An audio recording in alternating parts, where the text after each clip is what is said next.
viena stīga, viens spriegojums un tomēr spēks.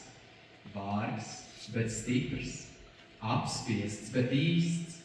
Es atcerējos, kas es esmu, kāds es biju un kāds es būšu. Ne jau tas čaulās staigātājs, mans paša kliedziens atģinta manu sirdi. Mana sirds sāka sist savas bungas, mana elpa dzenāt gaisu un gaismu. Mana sirds man lika sataustīt kokli, kas piesieta glabājās uz manas muguras. Aizlausta, bet tomēr dzīva. Es, kurš reiz biju koklētājs, sāku koklēt. No visas sirds, no visas elpas, no visiem pirkstiem. Es koklēju tā, ka gaisma šķīda, ka pērkons atkāpās meža malā, lai padotu ceļu, ka vilki ierauga acis un seko man līdzi cauri laikiem, ka māra noskūpsta manas lūpas un aizpūš manai sirdī tumšu mirdzošu dvēsmu, ielaižot manī vēl otru zelti, vēl trešo zelti, vēl trejdeviņus. Un es ceļos un redzu, ka mana balss vairāk nestaigā pa zemes virsmu, bet tā savieno turienes un šejienes, augšas ar apakšām, dzīvu ar mirušo, mani pirksti šķeļ zvaigznes, tie iekur pavardus, tie iededz dzīves. Un es atceros, kas es esmu, kas reiz biju un kas būšu cauri laikiem. Es esmu koklētājs, es esmu no šejienes, un es esmu no turienes. Šī dziesma ir mana, un es viņas. Šī dziesma ir. Tagad es zinu un atceros, ka esmu dziesma šajā zemē. Valds pūce rīta gaismā. Atskaņo apvienotais vidējo un vecāko vecuma grupu koklētāju orķestris. Diriģē Anda Priedīte. Anda Eglīte.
ir izskanējusi, taču koklis turpina un turpinās skanēt.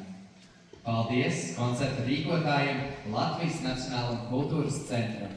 Īpaši paldies Pūtēju orķestru un kokļu mūzikas ekspertam Dainim Buškānam.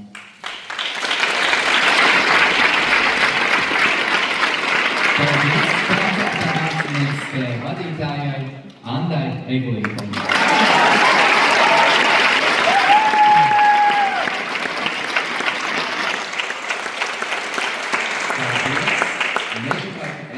Kokara zālē par uzņemšanu, kā arī paldies katram koncerta dalībniekam un viņa pedagogam.